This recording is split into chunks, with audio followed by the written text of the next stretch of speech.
Bueno, familia, ¿qué tal? ¿Cómo estáis? ¿Bien? ¿Sí? Bueno, he visto que sabéis hacer lo fundamental, entonces me quedo muy tranquilo de que las profesionales y los profesionales de los CRP saben hacer lo fundamental. De todas formas, vamos a practicarlo un poco. Este primer aplauso era inmerecido porque todavía no he hablado, así que no me he ganado el primer aplauso. Pero vamos a darle un aplauso a la persona que está haciendo realidad nuestro sueño de universidad. ¿Sabéis cuál es, no? Yo, cuando estaba en la universidad, siempre pensé, me gustaría tener al lado una persona que tomara los apuntes por mí y yo estar como contemplando. Y tenemos a Esther tomando los apuntes por nosotros. Un aplauso.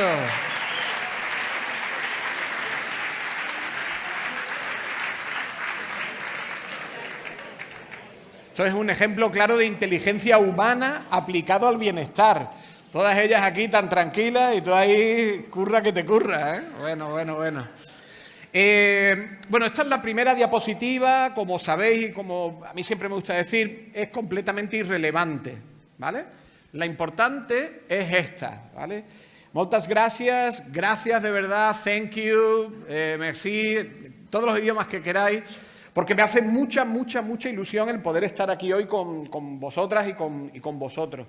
Me parece que es un momento muy interesante. Ya me llevo el concepto de destrucción creativa para casa. Bueno.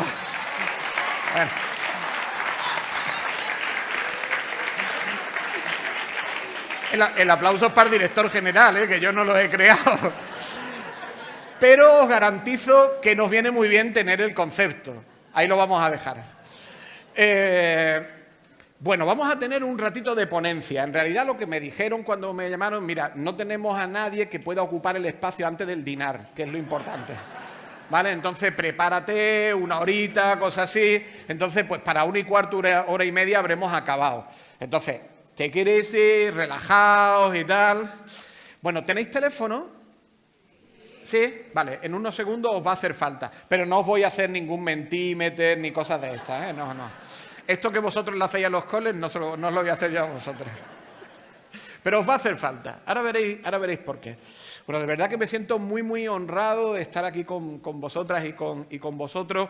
Es muy emocionante, tengo muchas ganas de que acabe mi ponencia, pero no por acabar yo, sino por poder hablar. Yo voy a estar los 2 días aquí con vosotras, voy a estar tomando notas, como ya he hecho con el conseller y con el Joan, intentando llevarme ideas para mi trabajo y para hacerlo a lo que yo me dedico. A mí me pagan por ir a colegios y por ir a institutos y por conocerles, bueno, casi por no trabajar, o sea, me pagan por casi.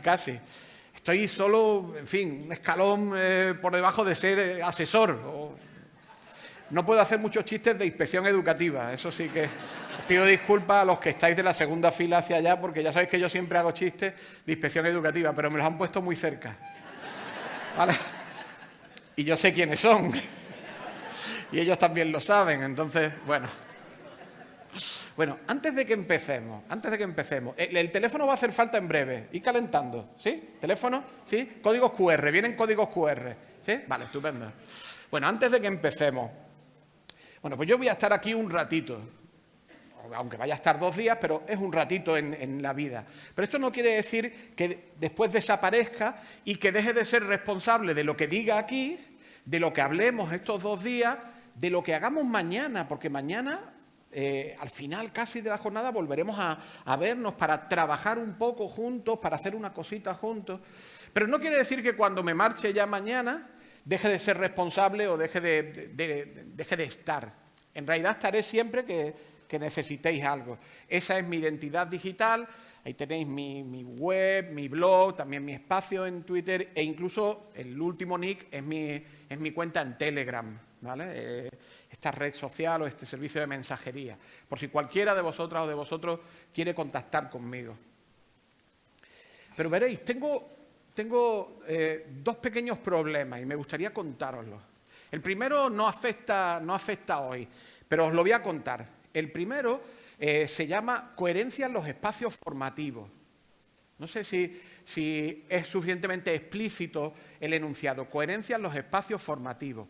¿Qué quiere esto decir? Pues, por ejemplo, si estuviéramos ahora en una ponencia sobre aprendizaje cooperativo, pues habría que hacer algo. Con las sillas tendríamos que montar 2, 4 y tendríamos que, de alguna manera, buscar cierta coherencia entre lo que uno dice y lo que uno hace. No va a ser el caso porque, afortunadamente, no vamos a hablar de aprendizaje cooperativo ni tampoco de danzas regionales. Así que quedaos tranquilos que no os voy a levantar. Pero mi segundo problema es que creo sinceramente que porque a uno le pongan el micro y le den el pasador, eso no significa que uno ya tenga credibilidad, sino que de alguna manera hay que demostrarla y decir por qué me han llamado y por qué me dan permiso para subir a esta tarima, aunque después me bajaré. Me bajaré, pero no por ser más chachipiruli, sino porque no veo la presentación, ¿vale? Porque tampoco la... En fin, no hay que andar con tonterías. Bueno, pues ¿por qué me han traído hasta aquí? Pues porque llevo un tiempo trabajando con las compañeras y compañeros de Euskadi y de los Berritzegunes y del Berritzegune Nagusia sobre un problema muy similar o sobre una situación muy similar a la que vosotras y vosotros tenéis en Cataluña. Me han traído también porque estoy trabajando en un concepto que me preocupa mucho, que es que la ciudad sea educadora, y la semana que viene presentamos el proyecto educativo de ciudad, que ha tomado como referencia pues, a proyectos educativos como el de Barcelona, como el del Hospitalet, etcétera, etcétera. Bueno, pues he tenido la suerte de coordinar este proyecto y lo presentamos la semana que viene. O en mi propia ciudad, yo trabajo en Ceuta, que supongo que es una ciudad que todos habéis visitado en algún momento de la vida, ¿no? Esta es la pena de que ya nadie haga la mili, ¿sabes? Porque antes todos pasábamos por Ceuta y Melilla como epicentro del universo, pero yo os miro a la cara y la edad media que tenéis no sois de haber hecho la mili. Las chicas, quiero decir.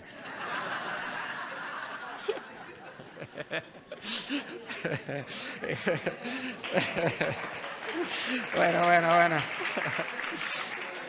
Bueno, pues en mi ciudad, por alguna razón, el Estado, que es una buena persona, decidió que no tuviéramos consejo escolar. Son de estas cosas que uno no entiende muy bien, pero, en fin, ya sabéis, tampoco estamos para entender al Estado. Entonces, ¿qué hicimos? Pues se inventó un foro, que es lo mismo, pero no es lo mismo, pero al menos nos reunimos y hablamos. Bueno, pues el foro tiene un grupo de trabajo y yo coordino el trabajo específico sobre lenguas, porque en realidad mi formación es de lingüística. Código QR, ahora es el momento,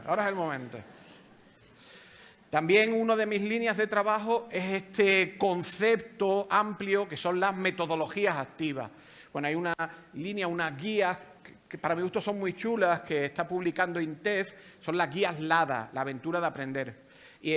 Y bueno, pues me encargaron una sobre cómo hacer proyectos, ¿vale? Por supuesto es gratuito, es decir, todo lo que voy a enseñar es gratuito y tal, y no hay ningún tipo de problema en descargarlo. Bueno, esta es otra de mis líneas de trabajo y también por eso pues me han dado el presentador. También trabajo en investigación sobre tecnología educativa. Esta es una investigación que hice y que además fue una de las muchas veces que he tenido la suerte de venir a Cataluña. Antes el conseller y el director general me decían, ¿qué tal tu catalán? Y digo, hombre, probablemente mejor que el tuyo, porque yo llevo aquí haciendo el esfuerzo y tomando notas y tal. Pues tengo la suerte de haber venido muchas veces a Cataluña y domino razonablemente bien la comprensión oral de catalán. Bueno, pues este fue el primer proyecto que me trajo a visitar centros. Y bueno, pues después las conclusiones las colgamos también en esa web. Hace muy poquito publicamos este libro blanco sobre tecnología y lenguas, que además tuve la suerte de trabajar con el Daniel Casañ, que es una persona a quien yo admiro y a quien respeto muchísimo. Y bueno, presentamos la semana que viene este libro en el Congreso EdTech, que se celebra aquí en Cataluña, y presentaremos este libro. Y ahora mismo estoy en esta investigación. Estamos haciendo una investigación sobre metaverso. Entonces os he puesto un código QR a una entrada que puse en mi blog, pues contando, no la investigación porque estamos en ella, sino bueno, pues el arranque de la investigación. Por supuesto, y muy agradecido, si queréis participar en los cuestionarios que estamos trabajando, o incluso si alguien de la sala, aprovecho ya para decirlo, está interesado en metaverso, Pues después en el dinar, en la foto en grupo, etcétera, etcétera, hablamos y vemos cómo podemos trabajar o cómo podéis participar en los grupos de discusión, etcétera. Bueno, este es mi mundo y por eso me han dicho que venga a esta jornada. Me ha parecido muy interesante escuchar al director general y al conseller cuando hablaban de sociedad digital, cuando hablaban de lenguas y cuando hablaban de nuevos currículos, porque realmente ese es el espacio en el que yo me muevo. Y esta es la pregunta que me gustaría haceros. ¿Qué sentido tienen unas jornadas como esta? Es decir, ¿por qué nos reúnen aquí? ¿Es simplemente para hacer una especie del gran hermano de los CRP? ¿O en la mejor de las circunstancias, una isla de las tentaciones de los CRP?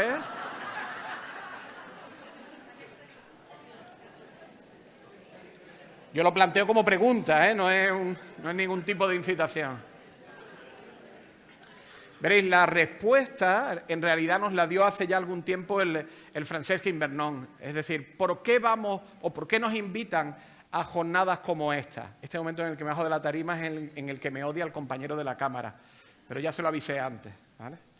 ¿Por qué venimos a jornadas como esta? Pues venimos porque, no sé otras profesiones, pero la nuestra tiene siempre la necesidad de compartir. Somos una profesión que necesita colectivizar el conocimiento, que necesita compartir.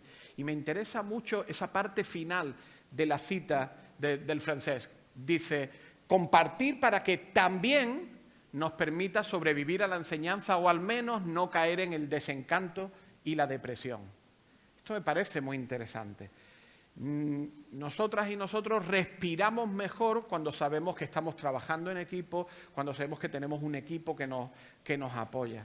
En este sentido, ahora me molaría muchísimo, pero no lo voy a hacer una dinámica en la que cada uno tenga que posicionarse según la escala del Pantone.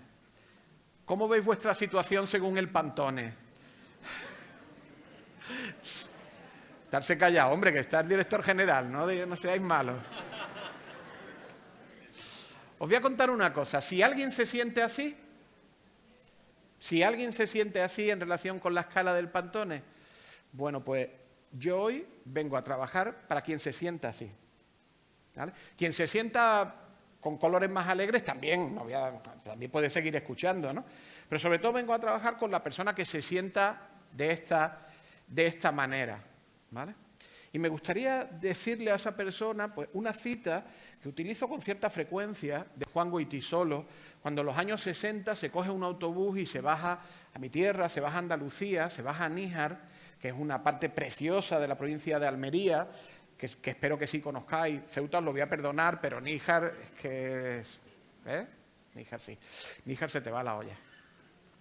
Bueno, pues cuando él baja, el Níjar que descubre es un Níjar pobre, analfabeto, muy, muy miserable. En una España en los años 60 en el que si había algo de desarrollismo no había llegado a Níjar. Y sin embargo, cuando coge el autobús y se vuelve a casa, se vuelve a Madrid, Goytisolo lo que piensa es esto. Mucho cuidado con la angustia, porque la angustia es un mal pasajero, que se te instala dentro, se te instala en las tripas y es capaz de corroerte. En ese sentido, el mundo pertenece y pertenecerá siempre a los optimistas. Y hoy pues vamos a hablar un poco, en este pequeño viaje de escasamente una hora, sobre optimismo. La pregunta, pero no vamos a responderla, es ¿cómo os imagináis el futuro? Eso es lo que vamos a estar haciendo durante 2 días. ¿Cómo os imagináis el futuro? Pero no solo en una perspectiva descriptiva, sino qué futuros son los más deseables y cómo los vamos a construir. Porque nosotras y nosotros no estamos solo para describir futuros posibles, sino que tenemos una tarea que es construir futuros deseables. Esto es una tarea que me parece realmente interesante. Esto es una cita que también estoy citando con relativa frecuencia últimamente de Laila Martínez, un librito. Laila en realidad es novelista, pero sacó este pequeño librito, Utopía no es una isla, que es una especie de revisión de las utopías históricas. Y ahora leed esta cita, pero con la mirada de la escuela. Fijaros, necesitamos construir a la vez en dos niveles. El de las necesidades inmediatas, pues ese Joan, esa Marta, ese Ibrahim que tienes en clase, que este año está en sexto de primaria y el año que viene pues se va al agujero negro, a la secundaria. Perdón a los que seáis de secundaria. Entonces, eso son las necesidades inmediatas. Pero también sabéis que en la escuela, en el instituto, en educación, también estamos trabajando con ese o por ese horizonte al que queremos caminar. Porque tú sabes pues, que esa Marta, o que ese Joan, o que esa Ibrahim, o que esa Fátima, pues también es quien construye el futuro. Y que algún día pues será pues la persona que te reciba en una institución pública o la persona que tome decisiones en un plano político. Bueno, pues las dos cosas están en la misma dirección, pero exigen esfuerzos distintos. Y esta es, si me lo permitís, una de las tensiones que yo imagino que se siente en un CRP. ¿Cómo garantizar una vida mejor para todos ahora mismo y al mismo tiempo imaginar una sociedad futura? Esta es la tensión del sistema educativo, esta, imagino, es la tensión de los CRP. Utilizaré dos citas de la Marina Garcés, una ahora al principio y otra al final. Bueno, pues para resolver esa tensión, pues no hay una solución. Lo único que tenemos es la manera que tengamos de organizarnos. Es decir, ¿cómo nos vamos a organizar para atender a estas dos necesidades? La urgente, la de esa chiquita que está en sexto de primaria o en infantil 5 años, y también la de esa misma chica cuando tenga 25 años. Bueno, pues lo único que tenemos es cómo nos vamos a organizar. Y además sabemos que la escuela y también, por definición, los CRP son instituciones transformadoras. ¿No? Sí, hombre, menos mal que alguien ha dicho que sí. Estaba esperando, qué ansiedad, qué momento más, qué silencio. Esto después habrá que editarlo en el vídeo, ¿no? Porque imagínate. Bueno, pues veréis, en los años 60 se hizo el primer gran informe, el primer gran estudio, política basada en las evidencias, que ha dicho el director general, pues esta fue la primera gran evidencia, el informe Coleman, que esto supongo que bueno, yo lo tengo en la mesita de noche, lo reviso casi. Raro es el día que no leo un poquito del informe Coleman, y dice con mucha claridad que los factores socioeconómicos determinan el rendimiento escolar y que la escuela no es capaz de contrarrestar el impacto de estos dos factores. Bueno, ahora tenemos hasta el dinar, tenemos aquí como una horita. ¿De qué queréis que hablemos? No, porque sí, esto ya no vamos ahora tampoco, que esto es de los 60, ¿sabes? Esto no tiene arreglo, lo del Coleman, ¿sabes? O sea, trabajamos en una institución que desde los años 60 sabe que los factores socioeconómicos determinan en buena medida lo que va a ocurrir. Y que además es una institución muy compleja, muy frágil, en la que te da la sensación de que uy, cambiamos cualquier cosa y al instante todo el castillo de naipes parece que se va a caer. Y es una institución a la que le dicen, tranquilo, la escuela tiene autonomía y tal, y los que están en la escuela dicen, bueno, lo que digan, que no voy yo a poner palabras en la gente de la escuela, ¿sabes? Y además, sabiendo también que no somos una fábrica. Mi hermano mediano es ingeniero químico y, bueno, pues coge un producto, lo mete en tubos, que yo no entiendo, y sale otro producto.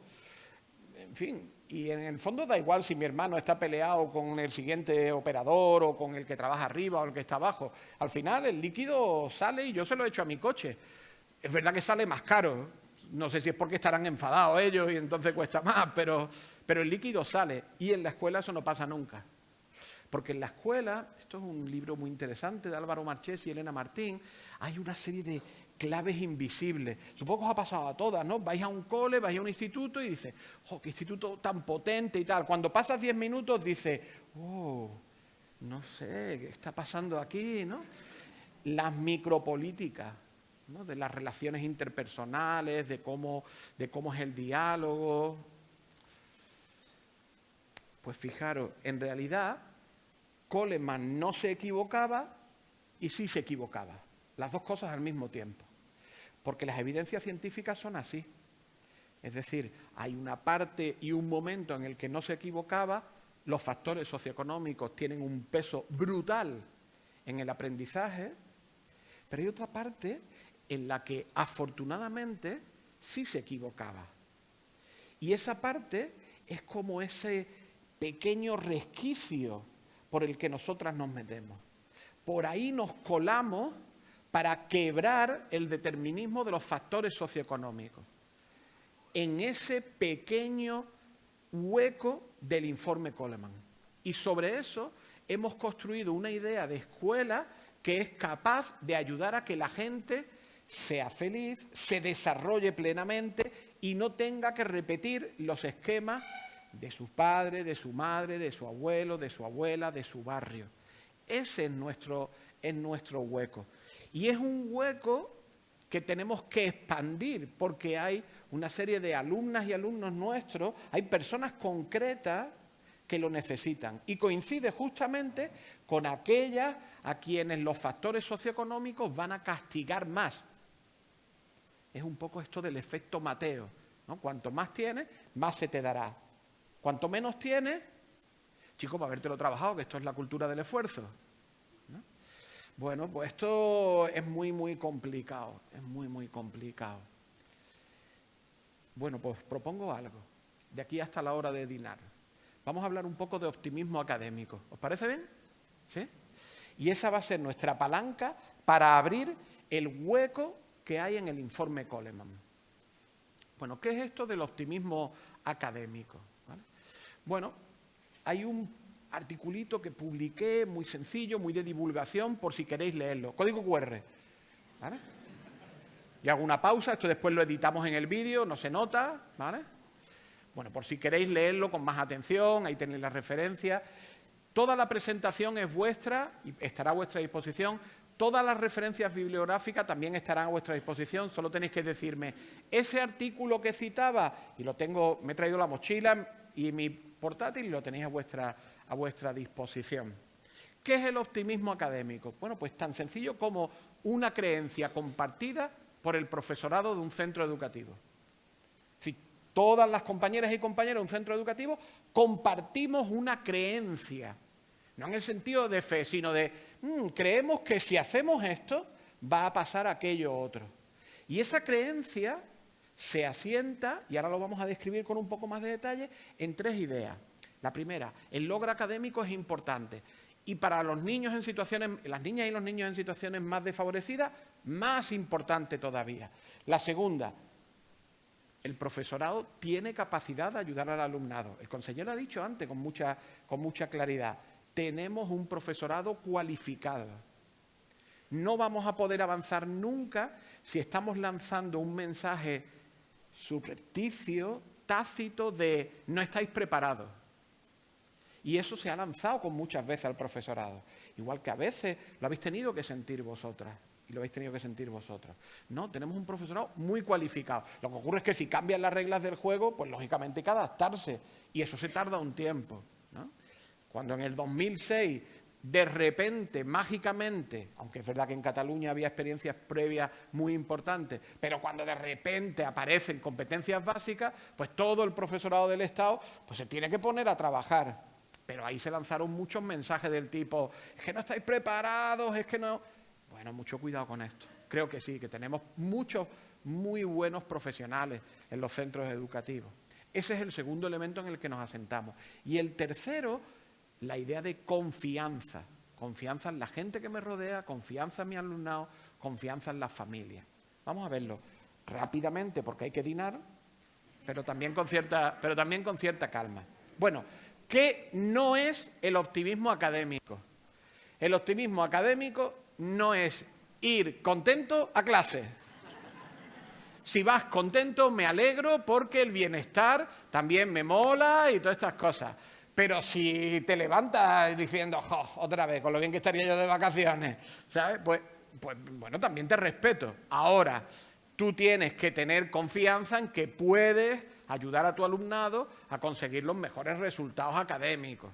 Luego veremos qué implica. Entonces, esto no va de de ir con florecitas, ni de ir con... No, ve como tú quieras, pero como eres un profesional, cuando llegues tienes que tener, bueno, pues las herramientas para trabajar. En ese sentido, el optimismo académico es optimismo en nuestra capacidad para enseñar y ayudar a que aprendan, ¿vale? Si vas feliz, me alegro, pero si no, bueno, pues es tu trabajo.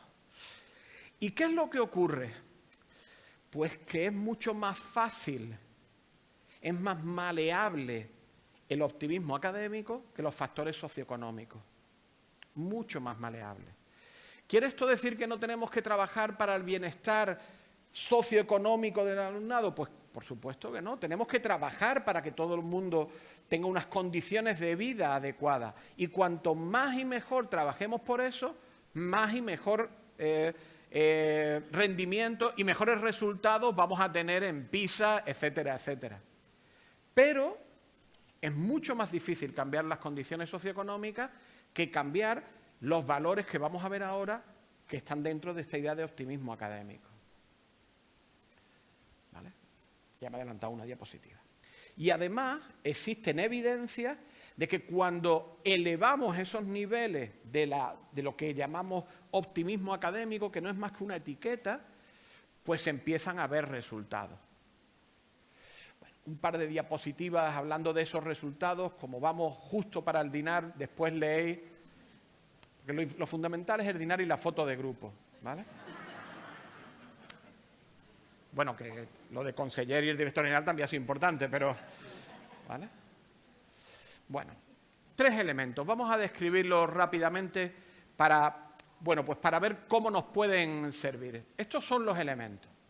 El aprendizaje mejora cuando el claustro tiene confianza en sí mismo, en las familias y los estudiantes, y a partir de esa confianza, los otros 2 factores crecen. Crece el énfasis académico y crece la eficacia colectiva. La base es la confianza y es lo que hace que crezca énfasis académico y eficacia colectiva. Vamos a empezar por este último, eficacia colectiva. ¿Por qué por este último? Pues porque ese es, entiendo yo, uno de los focos de un profesional de CRP. Ayudar a que el profesorado perciba que es capaz, que tiene las herramientas, que tiene las competencias para ayudar a su alumnado. Es decir, que el profesorado sienta su eficacia, que la pueda visualizar, que la pueda elevar, que pueda analizarla con cariño pero con frialdad. Es decir, ¿dónde tenemos que mejorar? ¿Dónde podemos mejorar? ¿En qué ámbito podemos ganar más competencia? Entonces, la eficacia colectiva es la valoración colectiva del profesorado acerca de su capacidad conjunta para intervenir y para marcar diferencias. Esa es la eficacia colectiva. Y parece que cuando énfasis académico y eficacia colectiva suben, pues empiezan a mejorar los resultados. Y la clave es la confianza. Vamos a analizar algunos elementos dentro de esta idea de eficacia colectiva. La primera es la idea de liderazgo y gobernanza. Es interesante, ¿no? Porque el director general antes hablaba de esa idea de liderazgo no necesariamente vertical, sino liderazgo horizontal. Liderazgo es una palabra absolutamente quemada en nuestro contexto. No sé cómo lo percibís vosotros, pero cuando vosotros llegáis a un instituto y decís, ¿qué? ¿Cómo vais de liderazgo? ¿Qué? Os reciben bien, ¿no? Y dicen, pues, tómate un café que te lo voy a contar, ¿no? Y veréis, no creo absolutamente nada en nuestra profesión en los liderazgos heroicos. En general, en la vida tampoco, pero en nuestra profesión no creo en los liderazgos heroicos. Y además en educación hemos tenido muchos liderazgos heroicos. Algunos nos han permitido avanzar, pero colectivamente pues no nos sirven. Necesitamos algo mucho más global. Es verdad que hemos tenido compañeras y compañeros que han tirado del carro en competencia digital, en normalización lingüística, en muchos temas. Pero ya no estamos en esa fase. Tenemos que ir a algo mucho más conjunto, mucho más colectivo. Bueno, ya sabéis que para eso tenemos la expresión liderazgo distribuido, ¿no? Otra frase que también está quemada. Vamos a analizar 2 aspectos centrales del liderazgo, muy por encima. El primero, ¿cuál sería? El liderazgo de gestión. Este es el que quema la palabra liderazgo, el liderazgo de gestión. Porque muchos de nuestros compañeros y compañeras en los centros han tenido que asumir una dosis, si queréis así, una dosis de liderazgo de gestión muy compleja, muy compleja. Estoy convencido de que vosotras también habéis notado que es esta pata de hacer que las funciones, tareas y comportamientos pues funcionen, es decir, abrir el instituto y cerrar el instituto. Es decir, lo que ocurre entre que se abre y se cierra, pues ahí hay una tasa de liderazgo de gestión absolutamente demoledora. Y tenemos que analizar con mucha frialdad cómo podemos hacer que el liderazgo de gestión fluya. Y esto implica políticas, maneras de hacer, implica negociaciones, etcétera, etcétera. Porque si no hacemos que ese liderazgo de gestión no consuma nuestro tiempo de vida, no vamos de verdad a llegar nunca a este liderazgo pedagógico. Otra palabra también muy manida, pero es que sabemos que este sí es fundamental. Es decir, cuando el equipo directivo, cuando el claustro se pone a pensar en términos de cómo enseñamos y cómo aprendemos.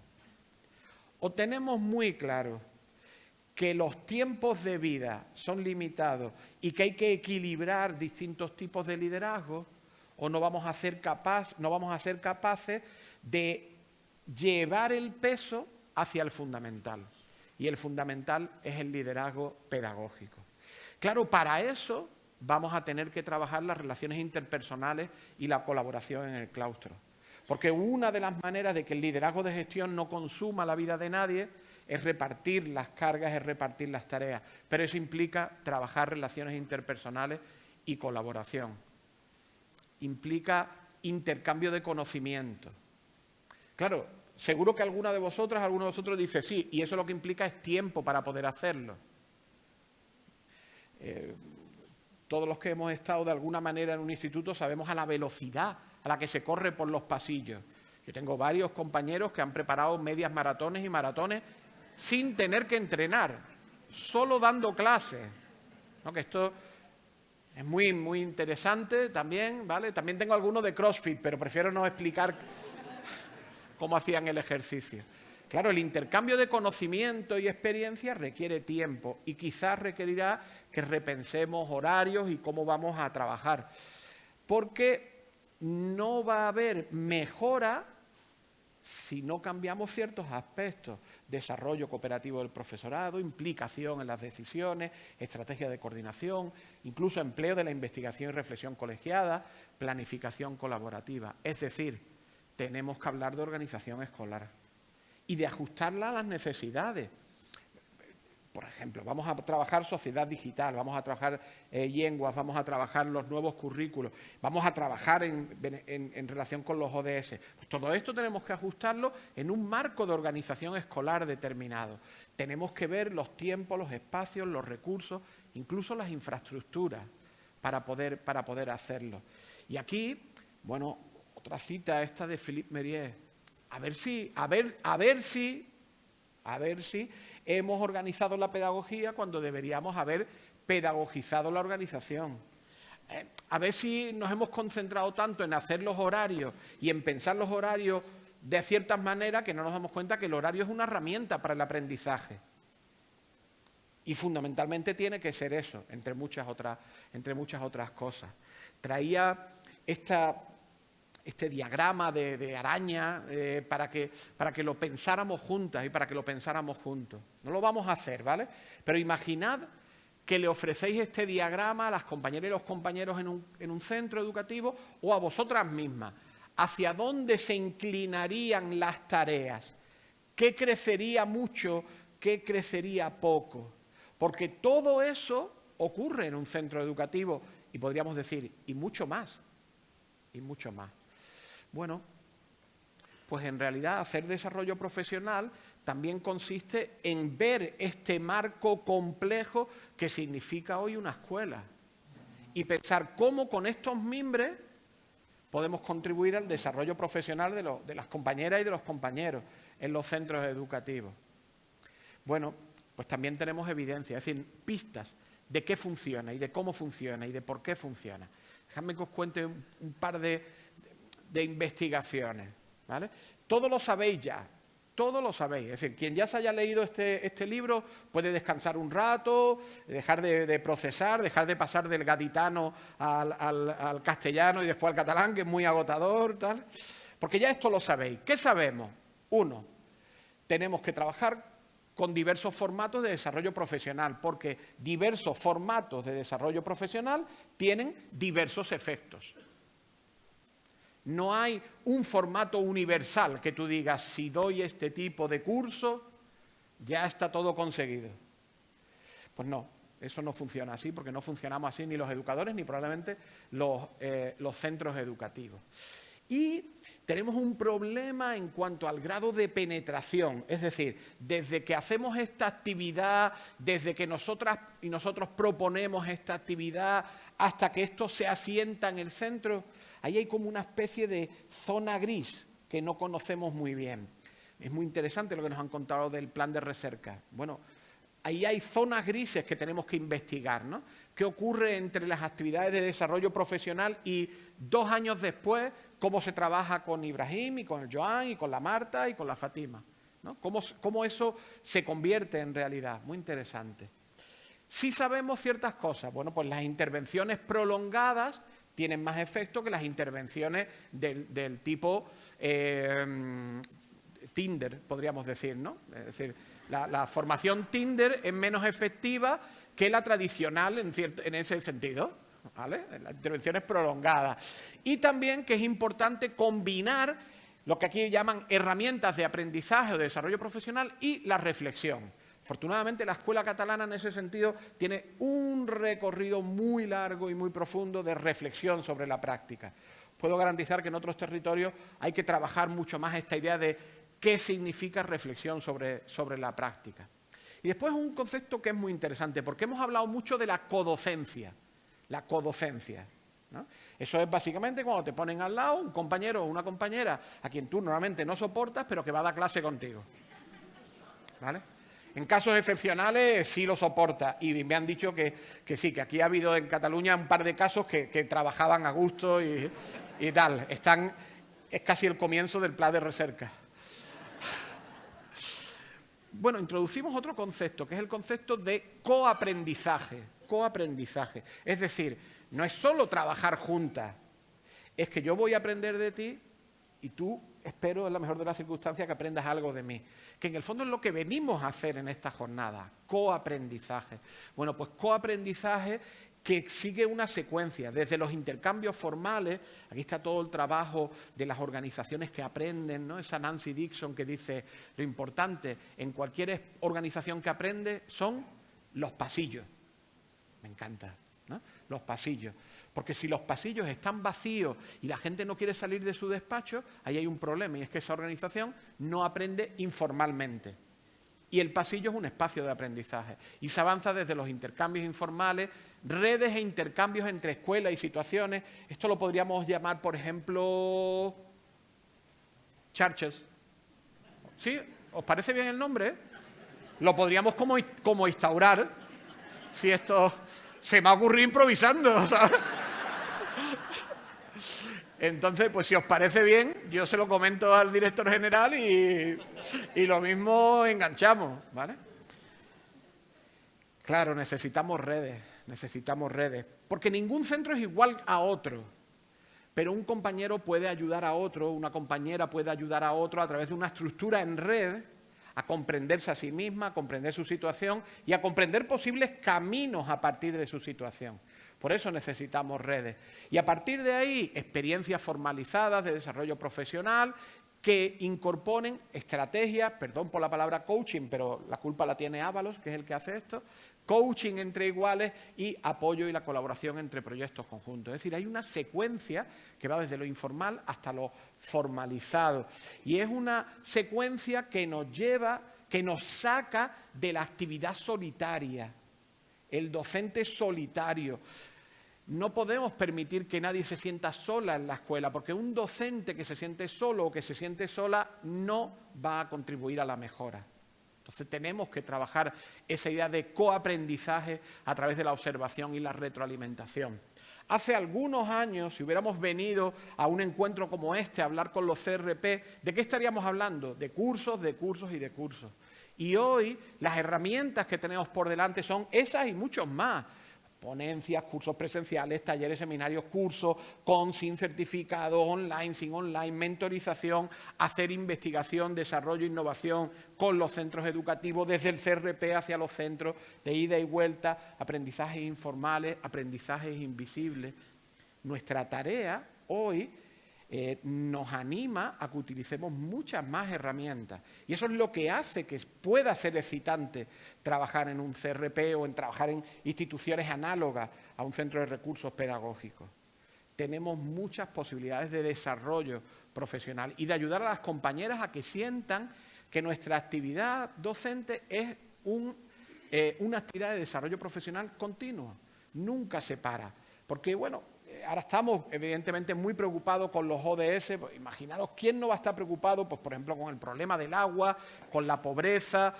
Pero si es que está ahí, no sé cómo no lo vemos. Bueno, pero sabemos que en 2030 llegarán otros problemas y tendremos que reaccionar. Bueno, pues la escuela tendrá que reaccionar con esa idea de desarrollo profesional. Fijaros, Philippe Mérieux en el año 2006 decía: formarse en formación inicial y continua no significa nada más que buscar, construir, analizar y confrontar con colegas y expertos. ¿Quién se anima a acabar la frase? ¿Qué aparecerá justo ahora cuando yo le dé al botón? Venga, quien acierte lo invito a dinar. Año 2006, pues fijaros lo que decía Philippe Mérieux. Significa buscar, construir, analizar, confrontar con colegas y expertos situaciones de aprendizaje. ¡Maldito Mérieux! Introdujo un virus en el año 2006 en el sistema y se ha expandido por toda la red. Fijaros, es decir, en el año 2006 y hoy, en 2023, preguntarle a cualquier compañero por la situación de aprendizaje, pero llevar el seguro de vida actualizado. Y esto nos conduce al siguiente bloque, énfasis académico. Claro, es que ese es nuestro foco. Vamos a poner énfasis en que todas y todos necesitamos aprender. Cuanto más, mejor. Cuanto mejor, mejor. Énfasis académico. ¿Qué es el énfasis académico? Pues simplemente la insistencia de un centro educativo por alcanzar la excelencia académica y la expectativa. Ojo a la segunda parte, porque sin la segunda parte, la primera es mentira o incluso peor, segregadora. Y de que todos los estudiantes pueden lograrla. Mucho cuidado con quedarnos en la primera, ¿vale? Porque la primera es un discurso que no nos pertenece a nosotras, que no nos pertenece a nosotros. Le pertenece a otros colectivos, a otras personas, y no queremos que sean los nuestros. El énfasis académico es cuando decimos, no, vamos a alcanzar la excelencia y vamos a dotarnos de la herramienta para que la alcancemos todas juntas y todos juntos, sin dejar a nadie atrás. Y tenemos razonablemente claro qué se debe hacer para trabajar el énfasis académico. Pues estamos hablando de creer en la capacidad del alumnado para aprender, definir objetivos de aprendizaje elevado pero alcanzable, persistir, antes decía el conseller, la perseverancia, ¿no? Confianza y perseverancia en la oferta de apoyos a los estudiantes con más dificultades, crear un entorno de aprendizaje estimulante, promover el respeto por los logros académicos. Es decir, sabemos qué hay que hacer para alcanzarlo. Lo que ocurre es que si esto no lo asumimos como responsabilidad profesional colectiva, no funciona. ¡Ay, qué jodido nuestro trabajo! Porque si solo lo asumieran 3 en un instituto y funcionara, diríamos, pues ya está hecho. Pero no funciona. Porque si te toca esa compañera de lengua tan maravillosa que da en primero A, pues te ha tocado la lotería. Pero ¿y si el compañero de primero B no siente esta responsabilidad profesional colectiva? Pues no solo no te ha tocado la lotería, es que podemos estar ante un problema. Entonces, el énfasis académico es una creencia colectiva. Y si no es colectiva, literalmente no funciona. E implica que cuando vayamos a plantear objetivos y resultados de aprendizaje, nos sentemos todas juntas y digamos, ¿de qué va esto? ¿Hacia dónde vamos? Ahora se utiliza mucho esta expresión, ¿no? ¿Qué perfil competencial de salida? ¿No? De verdad. ¿Cómo queremos que sea Ibrahim dentro de 15 años? ¿Qué lenguas queremos que hable? ¿Con qué nivel de competencia queremos que le hable? ¿Cómo vamos a vincular lo lingüístico con lo digital? ¿Y qué papel tiene lo matemático cuando estamos hablando de conocimiento del entorno natural? Bueno, definir objetivos y resultados o definir competencias es una labor colectiva. Y si no es colectiva, ya hemos fracasado. Ya hemos fracasado. Tiene que ser algo colectivizado. Y además, asumiendo por fin que las competencias son simplemente armas para afrontar la existencia. Ya está, no tienen más historia. Antes decía muy bien el director general, este debate de conocimiento, competencia, qué manido ya, ¿no? Si es que las competencias llegan pues, a la legislación estatal en el 2006, pero estamos hablando de competencias en el entorno europeo desde los años 80. ¿De verdad tenemos que seguir planteándonos si es conocimiento o competencia? ¿Es que funciona así el cerebro humano? No funciona así el cerebro humano. Funciona de una manera mucho más integral. Y funciona entendiendo que las competencias es cuando cogemos el conocimiento y decimos, y ahora voy a ponerme en la realidad. Y la realidad implica pues hacer presupuestos, implica pues dialogar con una persona a quien no conoces, etcétera, etcétera. Y eso son literalmente las competencias. Y ahí es donde tenemos que intervenir con nuestras metodologías de enseñanza. Y ahí es donde intervenimos con nuestra profesionalidad.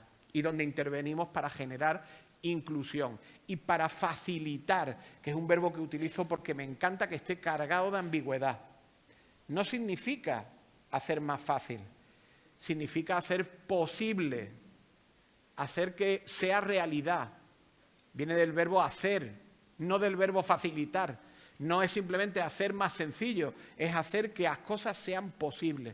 Porque para muchas niñas y niños en nuestra escuela, según dice nuestra tasa de repetición estatal y muchas otras tasas, hay momentos en los que no es posible aprender.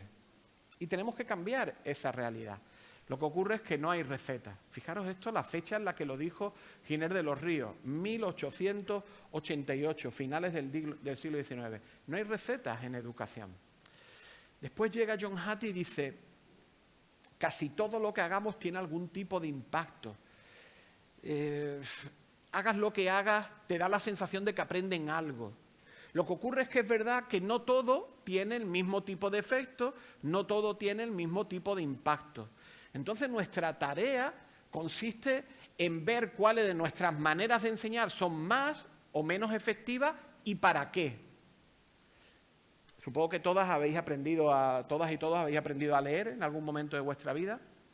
¿Sí? ¿Hay alguien que esté en el proceso todavía? ¿No? ¿Os acordáis de aquellos? No sé si compartiremos esta experiencia, pero vamos a intentarlo. La M con la A. ¿Más? ¿Sí? ¿Mi mamá? Estupendo, me alegro mucho de que vuestra mamá también os mimara, ¿no?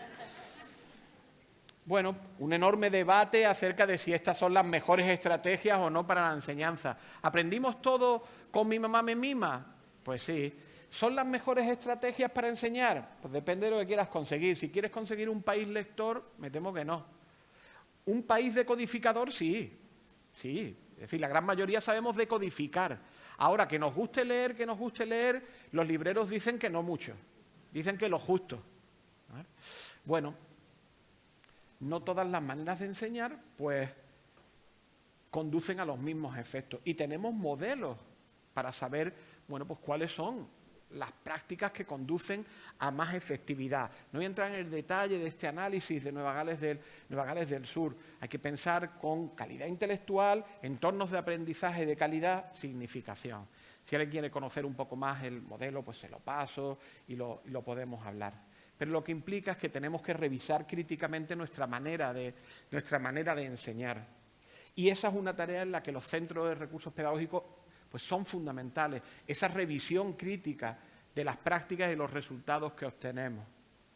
Y los mayores efectos en el aprendizaje de los estudiantes ocurren simplemente cuando los profesores se convierten en aprendices de su propia enseñanza. Fijaros qué sencillo. Es decir, cuando uno constantemente intenta sacar lecciones de los efectos que ha tenido su manera de enseñar, entonces resulta que somos revolucionarios, somos transformadores. Solo planteándote qué han aprendido, cómo lo han aprendido. No tanto en el fracaso, sino en el aprendizaje. ¿Qué han aprendido y cómo? Y decir, yo quería que aprendieran esto, justo esto, o yo quería que aprendieran una cosa distinta. Esa es la clave para ser transformadores. Y entonces llegamos al bloque definitivo, la confianza. Pues todo esto que os he contado no sirve si no tenemos confianza. Si no tenemos confianza. Confianza en nosotras mismas como profesionales, confianza en las familias, confianza en los estudiantes. Pero la confianza no es algo que te llega del cielo. No te la manda el departamento en una cajita, pues mira, ahí lleva unos ordenadores y un poquito de confianza para que los repartas, ¿sabes? La confianza es algo que se trabaja, es algo que se construye, que se crea, y esa confianza pues habla de fomentar las relaciones entre profesores, alumnado, familia, habla de trabajar sinceramente el bienestar, de trabajar sinceramente la convivencia, de trabajar sinceramente la coeducación. La escuela es la única institución seria, que se toma en serio estos tres elementos, bienestar, convivencia y coeducación. La única. Porque cuando sales de la escuela, como decía Piaget, aparecen las no escuelas o las desescuelas, la deseducación. Entonces nosotros trabajamos la coeducación y después llegan los anuncios, llega la televisión, llega la música y le dice a las chicas y a los chicos mensajes que deberían escandalizarnos desde una perspectiva coeducadora. Nosotros sí estamos trabajando esos tres elementos, pero, como decía la Victoria Camps, la escuela cuida, pero se puede enseñar de muchas maneras, más cuidadosas y menos cuidadosas. Y estamos en el momento en el que hay que decir, tenemos que ser cuidadosos en nuestra manera de enseñar. Entre otras cuestiones, porque las familias van a levantar la voz, y la están levantando ya. Y las familias van a decir, queremos que nuestras hijas e hijos estén en entornos seguros, que es lo mismo que decir en entornos cuidadosos. Y esa voz, ese movimiento va a ir a más. Y va a ir a más y va a ir separando y va a ir marcando diferencias entre centros educativos. Entonces tenemos que promover que todo el sistema educativo sea cuidadoso y que las familias, independientemente del centro en el que estén, piensen, este centro es un entorno seguro para mis hijas y para mis hijos. Por lo cual tendremos que trabajar las relaciones no con la comunidad educativa, sino de la comunidad educativa. De todas con todas, de todos con todos. Siempre que le pedimos a alguien que cambie, estamos pidiendo demasiado. Siempre. Siempre que le pedimos a alguien que cambie, estamos pidiendo demasiado. Y solo va a cambiar aquel que esté de alguna manera fuerte en el grupo en el que vive y que diga, venga, yo creo que podemos. Antes nos decían el empoderamiento para el cambio, nos decía el Joan, nos decía el director general. Me parece muy interesante. Solo alguien que se sienta empoderado, acompañado, alguien que sienta que no se está suicidando ella sola o él solo en un esfuerzo que le va a desbordar, solo esa persona va a aceptar el cambio. Porque pedir a alguien que cambie siempre es pedir demasiado.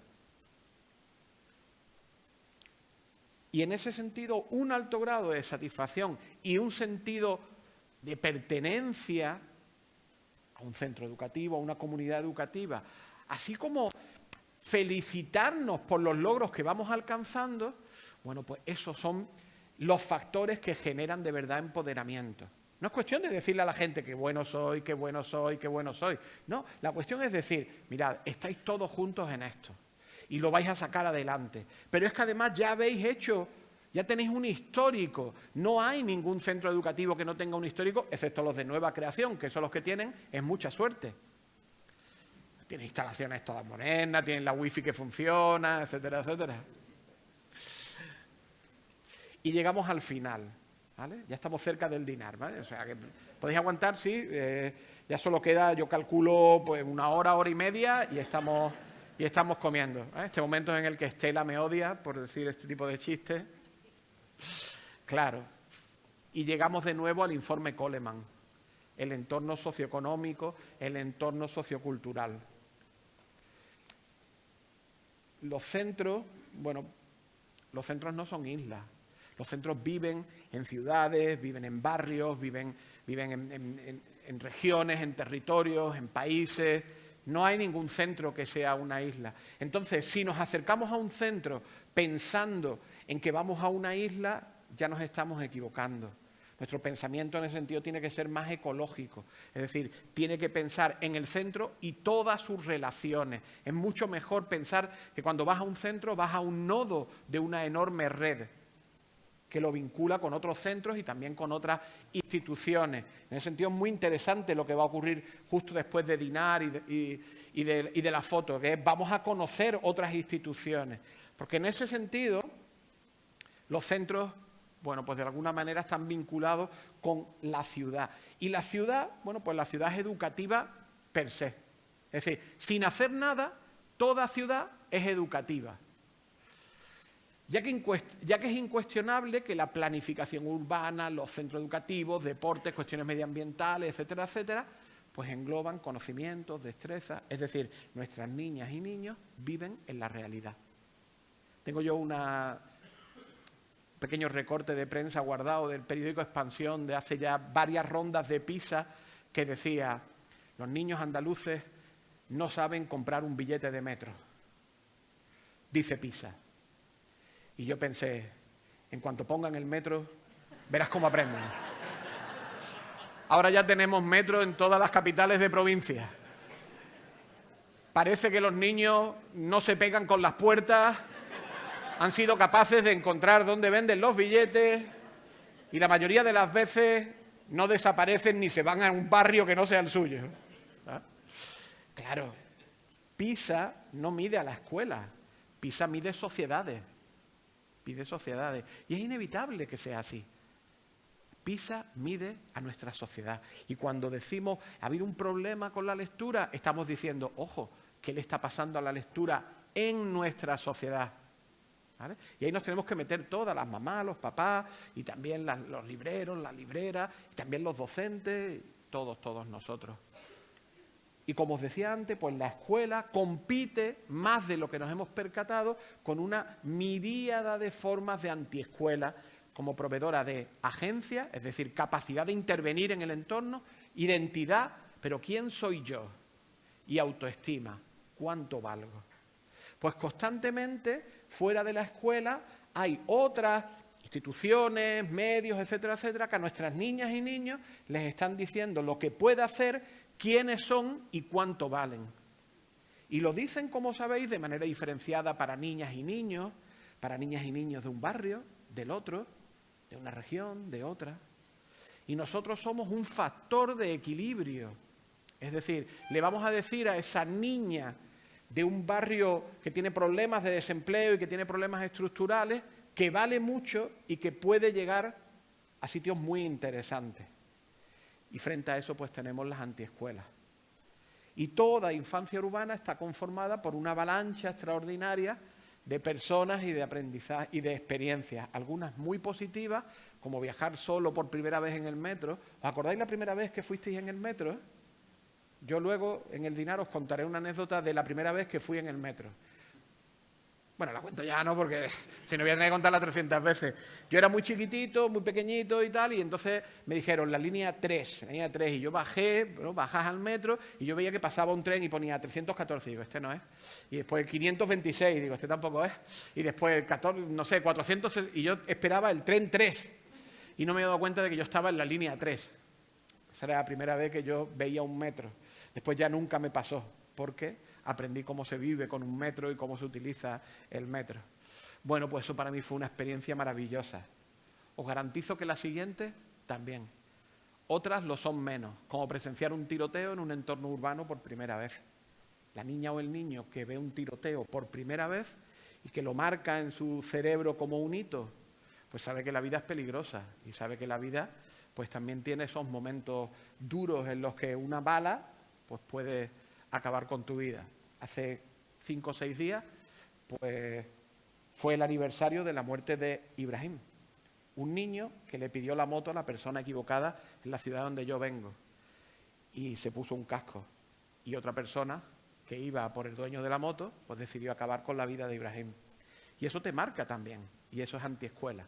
Y nosotras y nosotros trabajamos con eso, y tenemos que trabajar con esa antiescuela. Y tenemos que detectar cuáles son las posibilidades de aprendizaje en el entorno para movilizarlo. Y con toda esta información, y ahora sí ya acabamos, vamos bien de tiempo, ¿verdad, Estela? Y con toda esta información, ¿cómo podemos generar cambios sostenibles de los centros de recursos pedagógicos? Bueno, pues 5 o 6 diapositivas que en realidad van a acabar en una especie de cliffhanger. No sé si conocéis esta expresión de la serie, un cliffhanger, porque en realidad lo vamos a dejar ahí hasta mañana, que es cuando cerraremos realmente esta ponencia. Entonces, 5 o 6 diapositivas. Veréis, la labor asesora en general, es decir, desde la que realiza inspección educativa, asesores o los profesionales de los CRP, pues la labor asesora en general se centra en ayudar al profesorado para conseguir que puedan ayudarse a sí mismos. Es decir, no es una labor de dotar, llenar vasijas ni nada parecido, es ayudar a que se ayuden a sí mismos, que es lo que literalmente significa el verbo acompañar. Bueno, pues todas las organizaciones del asesoramiento dependen de una palabra, la credibilidad, la credibilidad. Y por eso yo decidí empezar esta ponencia como empecé. Esto es lo que yo hago. Si queréis escucharme, esto es lo que puedo ofreceros. No tengo más. No soy experto en esto, ni en lo otro. No soy de matemáticas, ni tampoco de educación física. Esto es lo que hago y esta es mi baza para que me deis un poco de credibilidad. Bueno, pues para la credibilidad que podríamos llamar asesora depende básicamente de 3 elementos. No lo he traducido al castellano ni tampoco al catalán. Lo he dejado en esta especie de lengua antigua que, ¿sabes?, un poco evolucionada, pero que se entiende muy bien. Content expertise. No lo he traducido porque la palabra expertise tiene muy mala traducción. Yo a veces he jugado con llamarlo experticia. Expertise es algo así como competencia basada en la experiencia. Conocimiento vinculado con competencia. Conocimiento pero que no está vinculado solo con libros, sino con tu vida. Muy difícil de traducir. Si tenéis en catalán algo que funcione, me lo decís que yo lo adopto. Ya hemos inventado la palabra xarxes, o sea que... Content expertise, process expertise y la última sí, destrezas interpersonales. Bueno, pues esas son las 3 claves para tener credibilidad. La primera, pues que la gente con quien tú trabajas, las personas con quien tú trabajas perciban que tú dominas los conocimientos, las destrezas, los métodos, las técnicas que se pueden aplicar para ayudar a la escuela a que se ayude a sí misma. Y si perciben que tú dominas esto, te dan credibilidad. Y esto, pues, se asienta sobre una serie de pilares. El primero, vuestra experiencia.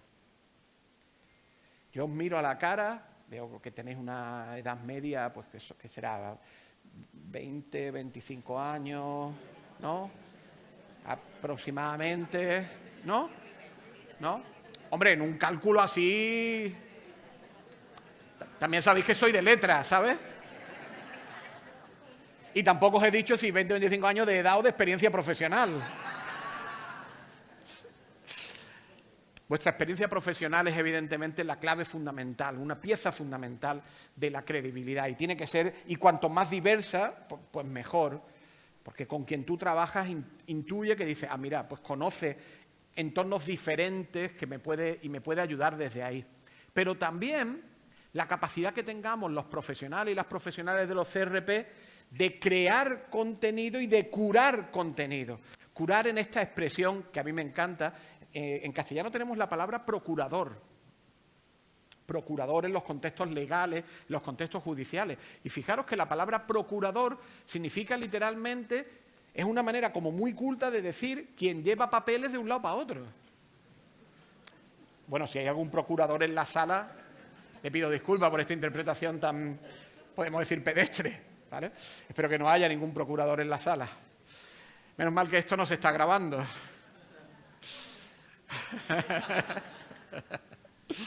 Bueno, pues efectivamente creo que además de demostrar experiencia previa y un mundo detrás, pues también en la medida en que seamos capaces de crear y curar contenido, ganamos credibilidad. Igual que también en la medida en que seamos capaces de convertirnos en agentes de investigación y de divulgación. Ese plan de recerca o es con vosotras o no sé cómo será. Esto ya lo hablaremos con el director general, que después lo mismo me tira de la oreja porque no lo habíamos negociado. Pero es fundamental que os sintáis implicados en la investigación, en la que sea el plan de recerca, sea la investigación que hacen las universidades, sea la investigación que hacen fundaciones u otras instituciones. Porque investigar no es nada esotérico, es simplemente hacernos preguntas, recoger datos de una manera elegante, seria y después llegar a una serie, analizar esos datos, categorizarlos y llegar a unas conclusiones honestas, sabiendo que nadie nunca resuelve los grandes problemas del universo con una investigación, sino que lo que aportamos son pequeños granitos de arena, ¿no? Pero es fundamental que asumamos ya que en el sistema educativo tiene que haber investigadoras e investigadores, es decir, personas que se hacen preguntas, toman datos y llegan a conclusiones. Ya está, nada más que eso. Ya os decía antes, si alguien quiere saber algo sobre nuestra investigación sobre metaverso o ayudarnos con el cuestionario, venid y nos la contáis. Veréis que es una cosa muy pequeñita, muy honesta y vamos dando pequeños pasitos. Pues eso mismo tenemos que asumirlo como un reto a corto, medio o largo plazo. Y después está la segunda parte, la parte de process, ¿no? De los procesos.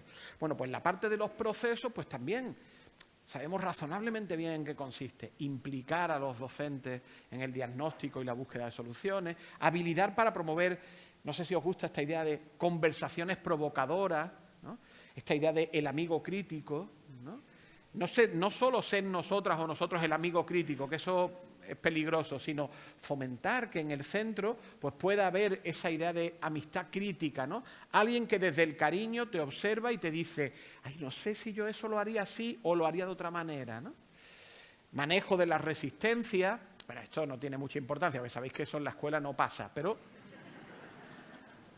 por si acaso, manejo de la resistencia, implicación en el diseño, ¿no? Ser esa presencia que está ahí si hace falta ayudar en algo en el diseño, gestión de reuniones y encuentros, evaluación del propio asesoramiento, es decir, de la propia tarea. Trabajar desde los principios del design thinking, es decir, desde el pensamiento para el diseño, que es otra cosa que también hemos vestido como de oropeles cuando es la cosa más sencilla del mundo. Conoce tus centros, los centros con los que tú trabajas, precisa cuáles son sus necesidades. Ante sus necesidades de desarrollo y sus necesidades de aprendizaje, pues idea soluciones creativas, prototípalas, pruébalas y saca conclusiones. Nada más que eso. Y para eso, ¿qué competencias tenemos que tener nosotras? Tenemos que tener nosotros agencia para el cambio, trabajo en equipo. Claro, sí. Si no trabajamos en equipo, todo esto es mentira. Igual que decíamos para la escuela, también para OCRP. Mañana, por ejemplo, en la segunda actividad vamos a hacer un pequeño ejercicio de trabajo en equipo. Lo digo porque si no os lleváis bien con el equipo, pues venir ya con el tranquimacín tomado, en fin, todo ese tipo de cosas, pero vamos a trabajar en equipo. Desarrollo permanente, construcción de la confianza. Y después una cosa que cada vez me preocupa más, ¿no? Es decir, la sustitución de metas a corto plazo por metas a medio y largo plazo. No sé si os han dicho ya que la escuela, en general, los coles, los institutos, ya ellos tienen tareas. ¿Sabe? Que no es que os estén esperando como diciendo, a ver qué dicen los de los CRP, porque en este momentito en el que estamos tranquilos, si vienen con alguna iluminación, pues, ¿sabes? No, que tienen, lo digo por si no os lo han dicho, que tienen tareas, Claro, la pandemia ha generado un efecto muy curioso como de espita de gas, ¿no? Y es que todo lo vamos a resolver en el corto plazo. Bueno, pues hay que también decir, bueno, hay cosas que se van a solucionar al medio y hay cosas que se van a solucionar a largo plazo. Porque hay cosas que son tan necesarias que ¿cómo no lo vamos a solucionar? Es decir, ¿la sociedad digital no lo vamos a solucionar? Sí, de verdad, pues claro que lo vamos a incorporar porque no se puede no ser sociedad digital. Eso no pasa por la cabeza de nadie. ¿La cuestión lingüística no la vamos a trabajar? Pues también, porque tenemos que ser una sociedad plurilingüe y eso comienza desde el catalán e incorpora muchas otras lenguas. Pero no vamos a renovar los currículos. ¿Alguien de verdad en la sala cree seriamente que el currículo se puede hacer un año y ya para toda la vida? Es decir, todo esto es tan lógico que una vez que lo decimos parece que es muy grandilocuente, pero esto es simplemente la vida misma. Pero tenemos que darle los tiempos adecuados a la escuela. Y a veces no son el corto, sino el medio y el largo. Y finalizo ya. Y finalizo hablando de destrezas interpersonales, porque también os quería decir que lo importante no es lo que ha ocurrido ahora en esta ponencia. Era importante la del conseller y la del director general, la mía no, pero lo importante es lo que viene ahora. El dinar. Pero no porque yo tenga hambre, que no la tengo, bien sabe Dios, sino porque al principio os pregunté, ¿para qué son estas jornadas? Pues son para compartir, son para compartir. Compartir con las instituciones que vienen a hablarnos, por supuesto, pero sobre todo compartir entre nosotras. Compartir entre nosotros. Si no os lleváis correos electrónicos, si no os lleváis teléfonos, WhatsApp, Telegram, Twitter, de otros compañeros y compañeras de CRP, ¿para qué habéis venido aquí? Bueno, pues eso es lo mismo que tenemos que llevar a los centros educativos. Y tenemos que llegar controlando cómo se pueden trabajar las destrezas interpersonales. Y ahí, lógicamente, tacto, respeto, ser cortés, ser amistoso, escuchar, dialogar, proporcionar un feedback honesto. Bueno, lo mínimo que se espera de nosotras y de nosotros. Entonces, ¿cómo construimos y mostramos esta expertise, esta experticia? Bueno, pues justo ese es el objetivo de esta jornada. ¿Sí? ¿Para qué hemos venido a la jornada? Pues para fortalecer nuestra experticia, nuestra capacidad profesional para ganar credibilidad y para generar transformaciones. Y ahora os propongo un par de preguntas. ¿Y si en nuestra cabeza reinterpretamos la jornada como una posibilidad, como una experiencia de construcción de nuestra competencia profesional? Es decir, voy a ver qué gano profesionalmente en estos 2 días y voy a ver cómo puedo encontrar argumentos para trabajar desde el optimismo académico en los centros. Porque que no os quepa duda que lo que va a ocurrir después del almuerzo y el descanso son argumentos para el optimismo académico. Vamos a ver qué ocurre en el entorno que es positivo para la escuela, vamos a ver qué ocurre dentro de algunas escuelas, vamos a ver qué ocurre en procesos de formación. Entonces vamos a encontrar argumentos para el optimismo académico y para nuestra propia competencia profesional. Si a mí me preguntaran cuando vuelva a Andalucía, esa tierra de destrucción creativa tan maravillosa,